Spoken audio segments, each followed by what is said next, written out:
Buenas tardes. Hoy vamos a ver la teoría de los extremos condicionados de funciones de varias variables.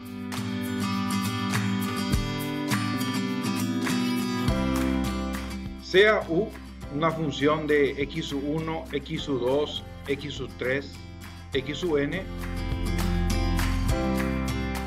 una función que queremos optimizar, o sea, una función cuyo máximo o mínimo queremos determinar. A esa función vamos a llamarle función objetivo. Tenemos una segunda función g, que es función también de x1, x2, x3, xn igual a 0,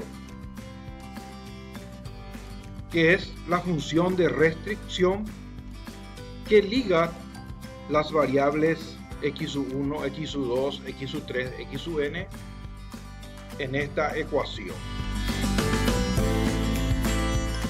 Y tenemos una tercera función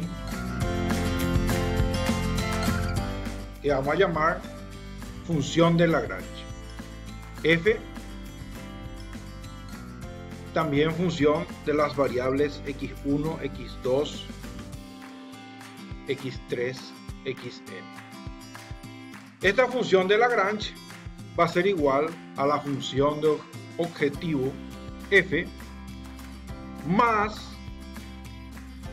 un multiplicador llamado multiplicador de Lagrange, lambda, por la función de restricción igualada a 0.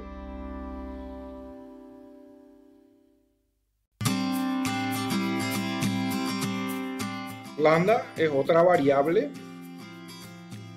que vamos a denominarla multiplicador de Lagrange.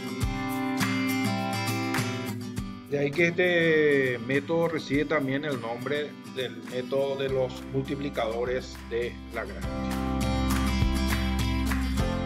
Entonces vamos a aplicar las condiciones necesarias y suficientes de existencia de extremos a esta función f de Lagrange.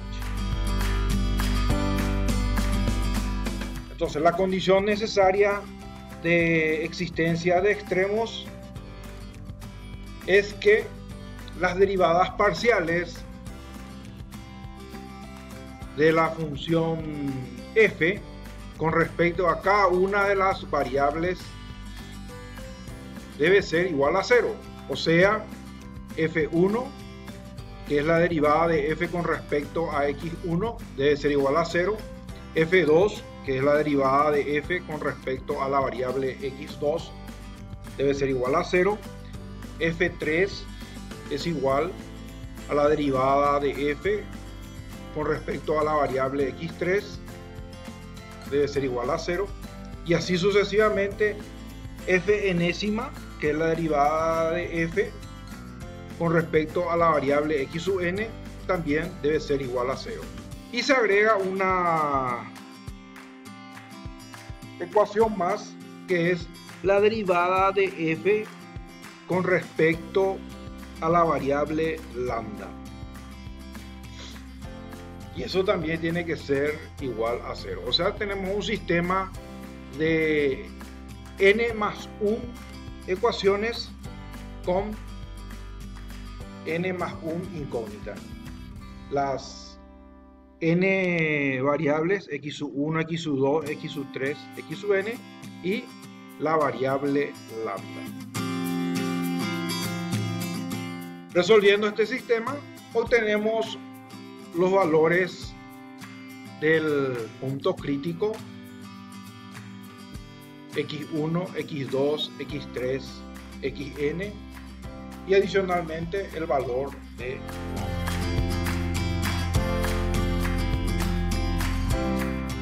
y para analizar si es un máximo o es un mínimo, recurrimos a la condición suficiente de existencia de extremos,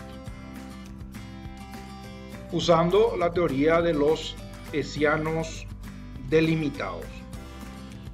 Entonces, la función u, función de n variables, tendrá un mínimo si todos los hessianos delimitados a partir del hessiano de segundo grado son negativos, o sea, h2 menor que 0, h3 menor que 0, h sub n menor que 0. Por otro lado, la función u va a tener un máximo si los hessianos delimitados a partir de h2 presentan signos alternados, vale decir h2 positivo, h3 negativo, h4 positivo y así sucesiva. H2 es el hessiano limitado de segundo grado y es un determinante de 3×3 cuyos elementos son las derivadas de segundo orden de la función objetivo f y también las derivadas de primer orden de la función de restricción. F11 vendría a ser la segunda derivada de f con respecto a x sub 1 al cuadrado. F12 es la segunda derivada de f con respecto a x1, x2. G1 es la derivada de la restricción g con respecto a x1. F21 es la segunda derivada de f con respecto a x2, x1. F22 es la segunda derivada de f con respecto a x sub 2 al cuadrado. G sub 2 es la primera derivada de la función g con respecto a x2.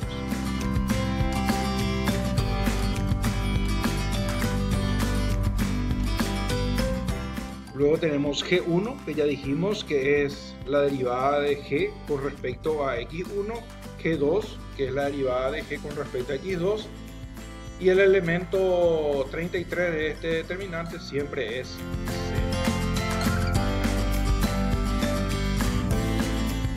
Bueno, el hessiano de tercer grado es un determinante de 4×4, donde nuevamente las f sub i j son las derivadas parciales de segundo orden de la función de Lagrange f,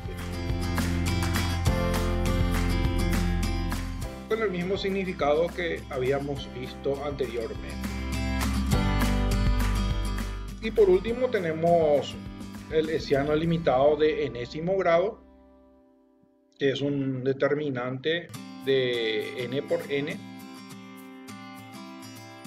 y sus elementos son las derivadas parciales de segundo orden de la función de Lagrange y las derivadas de primer orden de la función de restricción.